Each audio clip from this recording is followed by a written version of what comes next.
চৌধুরী আল মাদানী, পীর সাহেব, সাদরা দরবার শরীফ। আসসালামু আলাইকুম ওয়া রাহমাতুল্লাহ। জি, তো প্রথমে আজকে আমাদের আলোচ্য বিষয় এতেকাফের যে গুরুত্ব তাৎপর্য, সেই বিষয়ে মাওলানা দেলোয়ার হোসেন আপনি বলুন। এতেকাফ হাদিসের ভাষ্য মতে সুন্নতে মুআক্কাদা আলাল কিফায়া।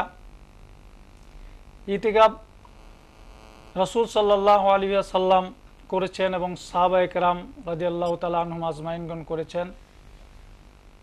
সেই অনুযায়ী ইতিকাফ করা সুন্নতে মুআক্কাদা আলাল কিফায়া, অর্থাৎ প্রতিটি মহল্লা মসজিদের পক্ষ থেকে কিছু সংখ্যক লোক যদি ইতিকাফ আদায় করে তাহলে সকলের পক্ষ থেকে আদায় হয়ে যাবে। যদি কেউ না আদায় করে তাহলে সকলেই গুনাহগার হবে। এবং ইতিকাফের গুরুত্ব বহন করে সবচেয়ে বেশি যে রমজানের শেষ 10 দিনে যে শবে কদর একটি বিশেষ রজনী, অত্যন্ত গুরুত্বপূর্ণ ফজিলতপূর্ণ রজনী, এই রজনীকে পাওয়ার জন্যই ইতিকাফের গুরুত্ব সবচেয়ে বেশি বহন করে, যে বিজুর রাত্রিগুলাতে শবে কদরের ইঙ্গিত দেওয়া হয়েছে হাদিস মতে। এবং অর্থাৎ যদি আমরা এই শবে কদরের আশা আমরা করি, এই রমজানের শেষ 10 দিন ইতিকাফ করলে আমরা শবে কদর থেকে বঞ্চিত হওয়ার আর কোনো আশঙ্কা থাকলো না, যেহেতু প্রতিদিনই আমরা নফল ইবাদত করব। আমি আবারও আপনার কাছে আসছি। এই পর্যায়ে আল্লামা জাকারিয়া চৌধুরী আল মাদানী, আপনি বলুন ইতিকাফ সম্পর্কে। আল্লাহ পাকের মেহেরবানিতে আমরা আজকে রাসূল পাক সাল্লাল্লাহু আলাইহি ওয়াসাল্লাম তথা ইসলামের শরীয়তের একটা অন্যতম গুরুত্বপূর্ণ বিষয় ইতিকাফ সম্পর্কে আলোচনায় এসেছি। ইতিকাফ এর পরিচয়টা প্রথমে বলতে চাই যে ইতিকাফ হচ্ছে শরীয়তের পরিভাষায় হুয়া আল-লাবসু ফিল মসজিদিল জামিআ মা আস-সাওমি ওয়ান নিয়া। অর্থাৎ ইতিকাফটা হচ্ছে যে নিয়ত এবং রোজা সহ মসজিদে অবস্থান করা। এই ইতিকাফটার শরীয়ী হুকুম 3টা ধারায় আছে। একটা হলো ওয়াজিব, আরেকটা হলো সুন্নতে মুআক্কাদা, আরেকটা হলো মুস্তাহাব। ওয়াজিব ইতিকাফ হচ্ছে সেই ইতিকাফ যে ইতিকাফ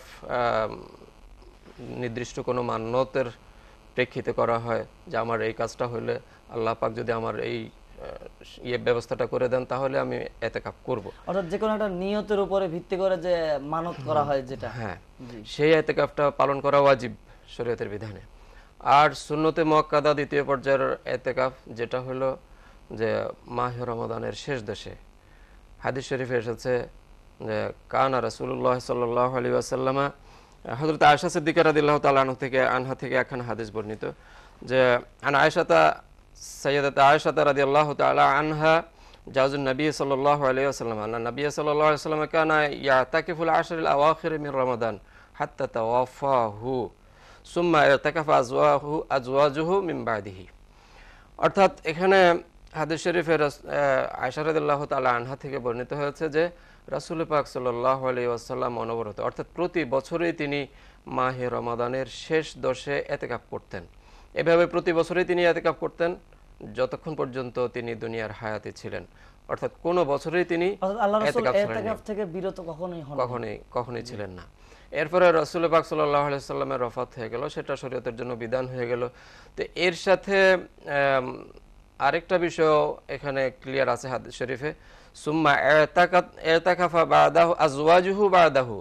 রাসূল সাল্লাল্লাহু আলাইহি ওয়াসাল্লামের আহলিয়া উম্মাহাতুল মুমিনিনগণ, মুমিন জননীগণ, তারাও কিন্তু ইতিকাফ করেছেন। তো সেখানে আমাদের হানাফি ফিকহের কিতাবে এখানে ফতোয়া আলমগীরি আছে, তার মধ্যে আবার এখানে এই কিতাবটা আল ফিকহুল হানাফি, এর মধ্যেও কথাটা স্পষ্ট আছে যে মহিলারাও ইতিকাফ করবে। তো এখানে এবারটা হচ্ছে এভাবে আল মারআতু তাতাকিফু ফি মসজিদ বাইতিহা, মহিলারা ইতিকাফ করবে তার ঘরের মসজিদে। অর্থাৎ ঘরের মধ্যে নামাজের জন্য যে একটি নির্দিষ্ট জায়গা, মহিলা যে নির্দিষ্ট জায়গায় ঘরে নামাজ পড়ে থাকে, নিয়মিত 5 পাঞ্জেগানা নামাজ বা নফল নামাজ যে কোনো নামাজ আদায় করে থাকে যেখানে, সেখানে ইতিকাফ করবে। হ্যাঁ, তবে যদি কিতাবে আরো স্পষ্ট এইটুকু এসেছে, কারো যদি নির্দিষ্ট কোনো জায়গা না থাকে, ঘরে একটা নির্ধারিত জায়গায় পড়ে না, এক এক দিন এক এক জায়গায় নামাজ পড়ে, তাহলে মহিলা সেই ক্ষেত্রে ইতিকাফ করবে তখন একটা জায়গা নির্ধারণ করে নিয়ে, ঘরের যে কোনো স্থানে নির্ধারণ করে নিয়ে ওখানে তিনি ইতিকাফ করবে মহিলা। তো ইতিকাফ পুরুষ এবং মহিলা উভয়ের জন্যই হাদিস শরীফের বর্ণনার যে বিধান রয়েছে। তো এই ইতিকাফটা মাহে রমাদানে, যেটা হযরত বললেন যে এটা মাহে রমাদানের শেষ 10-এ আশরিল আওয়াখির মিন রমাদান, এটা হলো সুন্নতে মুআক্কাদা আলাল কিফায়া, অর্থাৎ উম্মতে মুহাম্মাদীর মধ্যে যারা যে মহল্লায় আছেন, যে মহল্লায় যে মসজিদটা আছে, ওই মহল্লার যদি কিছু সংখ্যক লোকে কেউ যদি এতেকাফে বসেন, তাহলে এই সবার পক্ষ থেকে এতেকাফের সুন্নতে মুআক্কাদার বিধানটা আদায় হয়ে গেল। হ্যাঁ, আর সবাই করতে পারলে সবাই ভালো। রাসূল সাল্লাল্লাহু আলাইহি ওয়াসাল্লাম যে কাজটা অনবরত করেছেন, সেই কাজটা আমাদেরও সেভাবে করা অবশ্যই উচিত। আমাদের জন্য করণীয়। আপনি যে হাদিসখানা বললেন, এই কিতাব খুলে আপনি দেখাবেন, কিতাবের নামটা কি একটু বলবেন? হ্যাঁ, এই কিতাবে এখানে কিতাবখানার নাম হচ্ছে আমাদের কি বলে হানাফি মাযহাবের কিতাব আল ফিকহ আল হানাফি ওয়া আদিল্লাতুহু, আল ফিকহুল হানাফি। আমি আরেকটি বিষয় জানতে চাবো, সেই এতেকাফটা আপনি বলেছেন যে কিছু কিছু এতেকাফ রয়েছে ওয়াজিব এতেকাফ, যেটা মানতের জন্য হয়, আর কি কি এতেকাফ রয়েছে? এছাড়া তৃতীয় পর্যায়ে এতেকাফ হচ্ছে এতেকাফ মুস্তাহাব। মুস্তাহাব এতেকাফ হচ্ছে সেই এতেকাফ মানে হলো এই নজর মান্নতের এতেকাফ, আর এই মাহে রমাদানের শেষ 10-এর যে এতেকাফ, এই 10 দিনের সুন্নতে মুআক্কাদা, এই দুই এতেকাফ ছাড়া বছরে অন্য সময় আল্লাহর ওয়াস্তে যত এতেকাফের নিয়ত করা হয়, সেই এতেকাফগুলো মুস্তাহাব। যে আল্লাহর ওয়াস্তে আমি এতেকাফ করলাম, এতেকাফের নিয়ত করলাম বা এতেকাফ করছি, সেটাই আমরা ধরে নেব এটা নফল। তাহলে আমরা এতেকাফকে আমরা 3 ধরনের পাই। একটা হচ্ছে ওয়াজিব, আরেকটা হচ্ছে সুন্নতে মুআক্কাদা আলাল কিফায়া, আর একটি হচ্ছে নফল।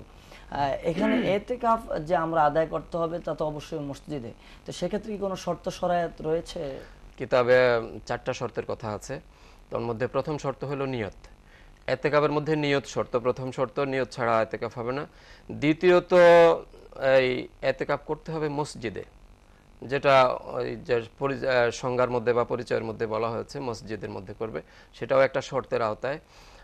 তো কথা তো আরেকটু ক্লিয়ারও হলো যে মহিলাদের মসজিদে যাবে না, যায় না সচরাচর, সেজন্য মহিলারা তাদের ঘরের মসজিদ যেখানে নামাজ পড়ে সেখানে করবে। তো মসজিদেও দ্বিতীয় শর্ত। তৃতীয় শর্ত হচ্ছে যে এতেকাফটা মসজিদে, হ্যাঁ তৃতীয় শর্ত হলো এতেকাফের মধ্যে রোজা রাখতে হবে। রোজা রাখাটাও আরেকটা শর্ত। রোজা না রাখলে কোনো এতেকাফ হবে না? নফল রোজার ক্ষেত্রেও কি এই নফল এতেকাফের ক্ষেত্রেও রোজা রাখতে হবে? হ্যাঁ, নফল এতেকাফটা যদি পুরো দিন হয়, একদিন এক রাত্রে এরকম যদি হয়, কোনো কেউ যদি একদিন এতেকাফ করে তাহলে সে রাত্র সহ করতে হয়, আর গোটা দিন যদি এতেকাফ করে তাহলে তার জন্য রোজা শর্ত। আর এছাড়া কি মসজিদে যে আমরা অবস্থান করব, এই এতেকাফের জন্য এর জন্য কি কোনো নিয়ত রয়েছে? আমি সুন্নতে এতেকাফের নিয়ত করলাম, বা এই নফল, যেটা সুন্নত বলতে এখানে নফল মুরাদ বা সুন্নতে যায়। অর্থাৎ আমরা যে এতেকাফ করি আমরা নিয়ত করে নিতে হবে। আর যে 4টি শর্তের কথা আপনি বলেন, সেই 4টি শর্ত অবশ্যই পূরণ। হ্যাঁ, 4টি শর্তের মধ্যে শেষ শর্তটা হলো আত-তাহারা, পবিত্রতা। এতেকাফের জন্য পবিত্রতা লাগবে। এখানে পবিত্রতা বলতে তাহারা আনিল জানাবা, তাহারা আনিল হায়দ ওয়ান নিফাস, এই 3টা বিশেষ অবস্থা থেকে পবিত্র হতে হবে, পবিত্র থাকতে হবে। তো এই 3টা অবস্থা থেকে পবিত্র যে ব্যক্তি হতে পারবে সেই ব্যক্তি এতেকাফ করতে পারবে। জি, আমরা আবারও আপনাদের কাছে আসবো। এই পর্যায়ে একটি বিরতি নিতে হচ্ছে। দর্শক, আমরা ছোট্ট একটি বিরতি নিচ্ছি। ফিরে আসা পর্যন্ত আমাদের সাথেই থাকুন।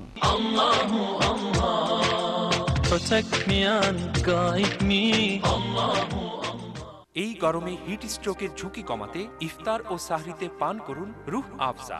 আমেরিকার বিখ্যাত সেভার ম্যাগাজিন রুহ আফজাকে নাম দিয়েছে হেভেনলি এলিক্সার বা অমৃত সুধা। রুহ আফজা, হামদর্দ ল্যাবরেটরিজ ওয়াক, বাংলাদেশ। মমতাজ মেহেদি গোল্ড নাম্বার 1, মাত্র 5 মিনিটে গাঢ় টুকটুকে রং। সাবান দিয়ে ধুলেও রং থাকে অনেক দিন। মমতাজ মেহেদি গোল্ড নাম্বার 1 দিচ্ছে নজর লাগানো টিউব। মেহেদি মমতাজ। এই গরমে হিট স্ট্রোকের ঝুঁকি কমাতে ইফতার ও সাহরিতে পান করুন রুহ আফজা।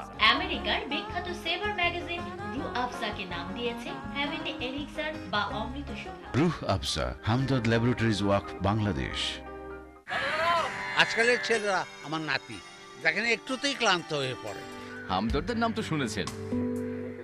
সারা দেশে বিভিন্ন জায়গায় হামদর্দের স্বাস্থ্য সেবা ও বিক্রয় কেন্দ্র রয়েছে। সবখানেই দেয়া হচ্ছে উন্নত চিকিৎসা সেবা, সম্পূর্ণ ভেষজ, তাই কোনো পার্শ্ব প্রতিক্রিয়াও নেই। প্রেসক্রিপশনের জন্য কোনো ফিও নেওয়া হয় না। আমাদের সারা পরিবারের স্বাস্থ্য সেবায় হামদর্দ। ভুল বললে, সারা বাংলাদেশের মানুষের স্বাস্থ্য সেবায় হামদর্দ। হামদর্দ, আপনার সেবায়। মানুষের স্বাস্থ্য সেবার জন্য যা যা দরকার তা সবই ছড়িয়ে আছে এই প্রকৃতির মাঝে। আর প্রাকৃতিক সেই উপাদান সংগ্রহ করে বিজ্ঞান ভিত্তিক গবেষণার মাধ্যমে সম্পূর্ণ আধুনিক প্রক্রিয়ায় বিভিন্ন ধরনের ঔষধ এবং পণ্য তৈরি করে আসছে হামদর্দ ল্যাবরেটরি। হামদর্দের ঔষধ এবং পণ্য সম্পূর্ণভাবে পার্শ্ব প্রতিক্রিয়া মুক্ত। প্রতিদিন বিনামূল্যে চিকিৎসা সেবা, সারা দেশ জুড়ে রয়েছে হামদর্দের ক্লিনিক এবং বিক্রয় কেন্দ্র। 107 বছর ধরে আপনার এবং আপনার পরিবারের স্বাস্থ্য সেবায় নিয়োজিত। মানুষ, মানবতা ও হামদর্দ।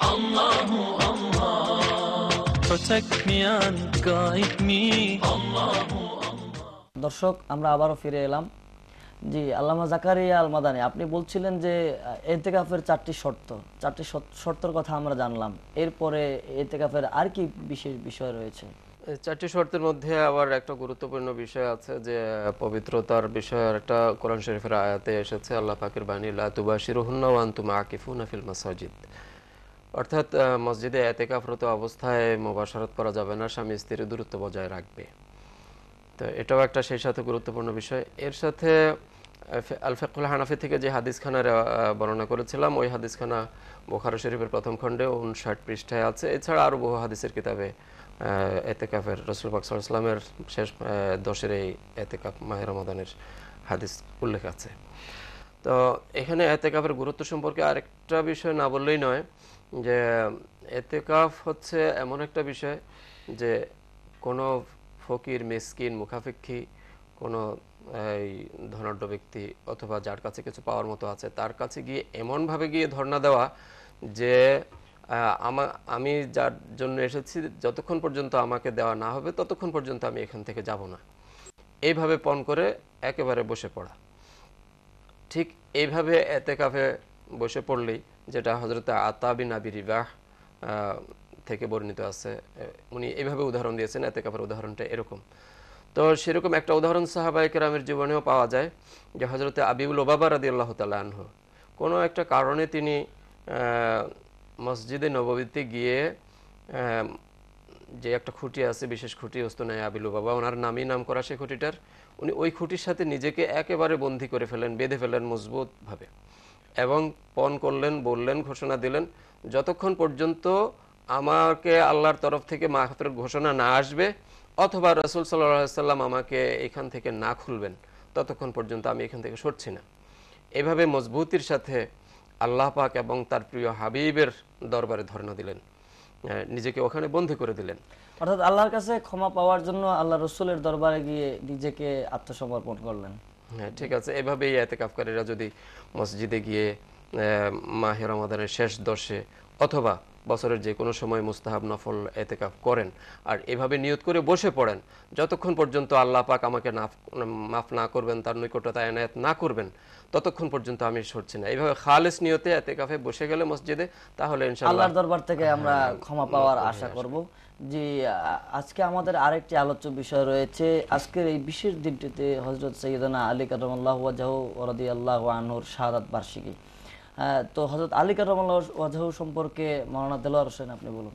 হযরত আলী রাদিয়াল্লাহু তাআলা আনহু সাহাবায়ে কেরামের মধ্যে ইসলামের জন্য অত্যন্ত ত্যাগ, তিতিক্ষা এবং গুরুত্বপূর্ণ ভূমিকা রেখেছেন, এবং রাসূল সাল্লাল্লাহু আলাইহি সাল্লাম হযরত আলী রাদিয়াল্লাহু তাআলা আনহু সম্পর্কে যে হাদিস ইরশাদ করেছেন, অত্যন্ত তাৎপর্যপূর্ণ এই হাদিসটি, আনা মাদিনাতুল ইলমে ওয়া আলিয়্যু বাবুহা, আমি এলেমের শহর তথা জ্ঞানের শহর, আর হযরত আলী রাদিয়াল্লাহু তাআলা আনহু হচ্ছেন সেই শহরে প্রবেশের দ্বার বা দরজা। এর থেকে, এই হাদিস থেকে প্রতীয়মান হয় যে হযরত আলী রাদিয়াল্লাহু তাআলা আনহু জ্ঞান, বিজ্ঞান এবং শরীয়ত এবং তরিকতের দিক থেকে অত্যন্ত গুরুত্বপূর্ণ ব্যক্তি ছিলেন, এবং আল্লাহ রাসূল সাল্লাল্লাহু আলাইহি সাল্লাম বিশ্ব মানবতার জন্য, উম্মতের জন্য ইলমে উহি তথা জ্ঞানের যে বিতরণ করেছেন, সেটা হযরত আলী রাদিয়াল্লাহু তাআলা আনহুর মাধ্যমে উম্মতের কাছে পৌঁছেছেন। এবং সেই অর্থাৎ এক কথা আমরা ধরে নিতে পারি যে আল্লাহ রাসূল যে জ্ঞানের শহর ছিলেন, সেই শহরের দরওয়াজাই হচ্ছেন হযরত আলী কাররামাল্লাহু ওয়াজহু, আর আল্লাহ রাসূলের জ্ঞানের শহর থেকে জ্ঞান পাওয়ার প্রধান মাধ্যম হচ্ছে হযরত আলী কাররামাল্লাহু ওয়াজহু। জি, আমি আবার আপনার কাছে আসছি। এরপর যে আল্লামা জাকারিয়া আল মাদানী, আলী কাররামাল্লাহু ওয়াজহু যে শহীদ হলেন, শাহাদাত বরণ করলেন, ওনাকে আজকের এই দিনটিতে শহীদ করলেন কারা, সেই বিষয়ে আপনি বলুন। এটা আসলে মুনাফিক মুসলমানদের মধ্যেই একটা গ্রুপ। এরা নিজস্ব সুযোগ সন্ধানী ছিল, একটা অজুহাত দাঁড় করালো শরীর মাসালার এখতলাফ নিয়ে নিজেরা বিতর্কে এসে হযরত আলী রাদিয়াল্লাহু তাআলা আনহু যে সিদ্ধান্ত দিয়েছিলেন সেই সিদ্ধান্তটা তারা মানল না মেনে এক পর্যায়ে তারা আলী রাদিয়াল্লাহু তাআলা আনহুর ইতাআত আনুগত্যতা থেকে তারা বেরিয়ে পড়ল। এই জন্য কিতাবে ইবারত যেভাবে আছে, খারাজ আন তাআতি আলী রাদিয়াল্লাহু তাআলা আনহু, হযরত আলী রাদিয়াল্লাহু তাআলা আনহুর ইতাআত থেকে তারা খারিজ হয়ে গেল। এই জন্য খাওয়ারিজ হচ্ছে তারা। তো এরপরে প্ল্যান প্রোগ্রাম করে এক পর্যায়ে হযরত আলী রাদিয়াল্লাহু তাআলা আনহুকে হত্যা করে ফেলল। ইন্না লিল্লাহি ওয়া ইন্না ইলাইহি রাজিউন। তো সে আলী রাদিয়াল্লাহু তাআলা আনহু রাসূল পাক সাল্লাল্লাহু আলাইহি ওয়াসাল্লামের একজন বিশিষ্ট সাহাবী ছিলেন। শুধু তা না, তিনি আবু তালেব রাদিয়াল্লাহু তাআলা আনহুর সাহেবজাদা ছিলেন। রাসূল পাক সাল্লাল্লাহু আলাইহি ওয়াসাল্লামের কলিজার টুকরা ফাতিমা রাদিয়াল্লাহু তাআলা আনহার তিনি পতি ছিলেন, স্বামী ছিলেন। হযরত আলী রাদিয়াল্লাহু তাআলা আনহু রাসূল পাক সাল্লাল্লাহু আলাইহি ওয়াসাল্লাম যেমন এর জন্য অন্যান্য সাহাবাদের সাথে তিনিও অত্যন্ত গভীর প্রেমিক ছিলেন। হুজুর সাল্লাল্লাহু আলাইহি ওয়াসাল্লাম যখন মদিনা শরীফ থেকে হিজরতে রওনা করবেন, কুফাররা তাকে রাসূল পাককে হত্যা করার জন্য ষড়যন্ত্রে মেতে উঠল, বাড়ি রাসূল পাক সাল্লাল্লাহু আলাইহি ওয়াসাল্লামের ঘেরাও করে ফেলল। এখন এই মুহূর্তে রাসূল পাক সাল্লাল্লাহু আলাইহি ওয়াসাল্লামের কাছে আলামিন হিসেবে তার কাছে কুফারদেরও অনেকের গচ্ছিত আমানত মাল রাসূল পাকের কাছে ছিল। হুজুর সাল্লাল্লাহু আলাইহি ওয়াসাল্লাম এগুলো দিবেন, আবার হিজরতের জন্য আল্লাহ পাকের তরফ থেকে অনুমতি এসেছে, হিজরত করে যাবেন, এগুলো কি করবেন? একদিকে আমানতদারের বিষয়, আবার মদিনা শরীফের দিকে রওনার বিষয়। তো এইভাবে ভাবনার মধ্য দিয়ে তখন রাসূল পাক সাল্লাল্লাহু আলাইহি ওয়াসাল্লাম এই আমানতদারের দায়িত্বটা কে পালন করবে সেই বিষয়টা নির্ণয় করতে গিয়ে যখন তিনি কথা বললেন, তখন আলী রাদিয়াল্লাহু তাআলা আনহু সাথে সাথে এক বাক্যে সাড়া দিয়ে বসলেন যে ইয়া রাসূলুল্লাহ, হাবিবাল্লাহ, আমি প্রস্তুত আপনার এই ডাকে সাড়া দেওয়ার জন্য। তখন হযরত আলী রাদিয়াল্লাহু তাআলা আনহু অবশ্য নিজেই বুঝতে পারছেন যে এখানে কুফাররা বাড়িটা বেষ্টন করেছে রাসূল পাককে হত্যার জন্য, আর ঢুকবে যখন, ঘর দরজা ভেঙ্গে হইলেও ঢুকবে যখন, তখন যাকে পাবে হত্যা করবে।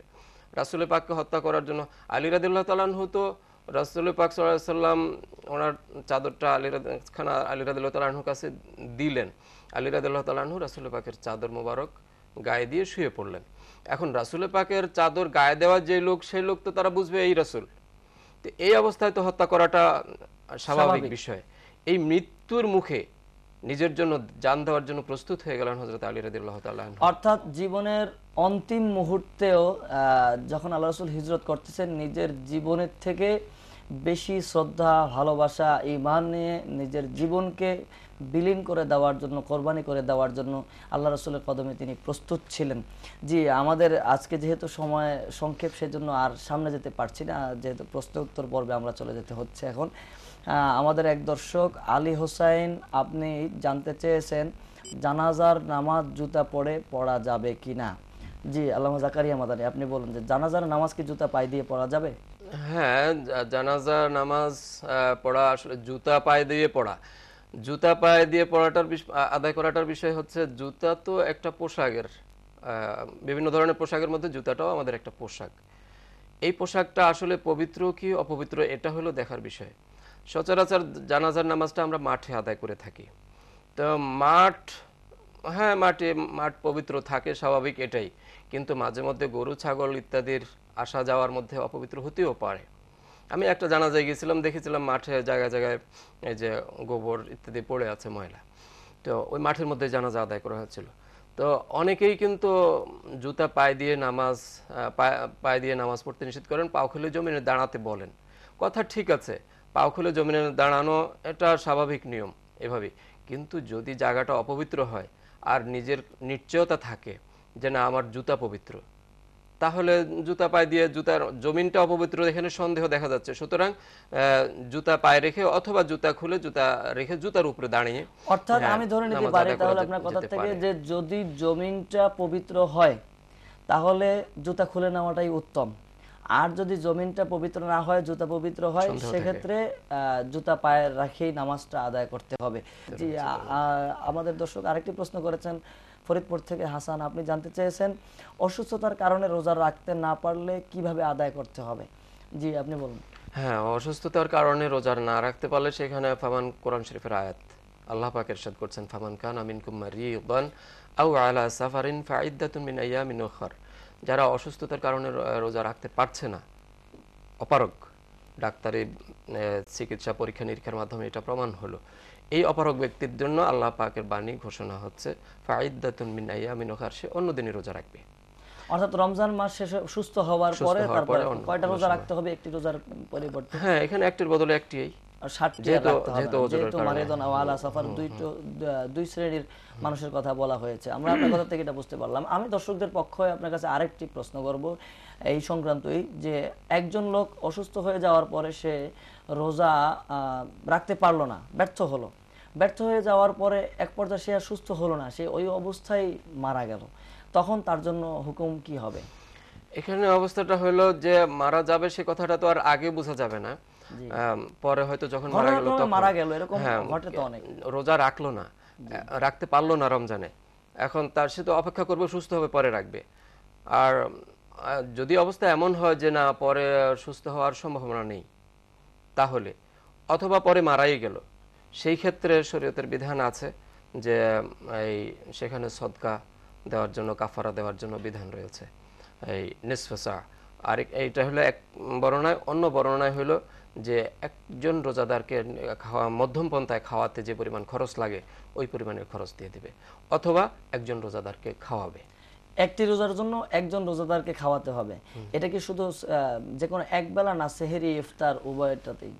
হ্যাঁ, সেহরি ইফতার উভয়টাতে, মানে একজনের পরিমাণ খাবার আহার করেন প্রতিদিন, সেই পরিমাণ খাবার আরেকজন ব্যক্তিকে মধ্যম অবস্থার মধ্যে সদকা হিসাবে দিয়ে দিতে হবে। আমরা আপনার কথা থেকে জানতে পারলাম। তো আমরা অনুষ্ঠানের একেবারে শেষ পর্যায়ে চলে এসেছি। আজকে আমাদের এই অনুষ্ঠানে সময় দেওয়ার জন্য আপনাদের উভয়কে ধন্যবাদ। হ্যাঁ, ধন্যবাদ মোহনা টিভিকে গুরুত্বপূর্ণ বিষয়ে আলোচনায় আনার জন্য।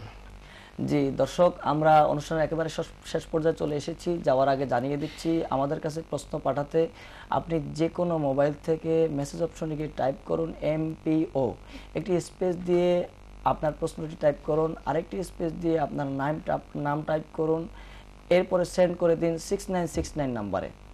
আমাদের কাছে আপনি চাইলে চিঠিও লিখতে পারেন। চিঠি লেখার ঠিকানা প্রযোজক সত্যের অন্বেষা, মোহনা টেলিভিশন, মোহনা ভবন, বাড়ি নং 8, রোড নং 4, সেকশন 7, মিরপুর পল্লবী, ঢাকা 1216। আমাদের সঙ্গে এতক্ষণ থাকার জন্য অসংখ্য ধন্যবাদ জানিয়ে আজকের জন্য বিদায় নিচ্ছি। আল্লাহ হাফেজ, আসসালামু আলাইকুম ওয়া রাহমাতুল্লাহি ওয়া বারাকাতুহু। Oh Allah the Almighty, Allahu Allah, protect me and guide me, Allahu Allah.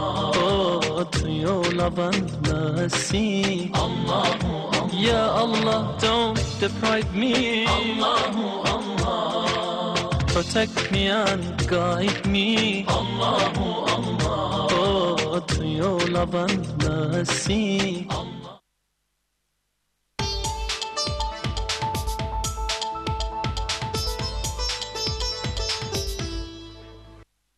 এই রমজান মাসে, এই মহা পবিত্র মাসে অনেকেই বলেন যে ডাক্তার সাহেব আমার শরীরে খুব ব্যথা হয় রোজা থাকার জন্য।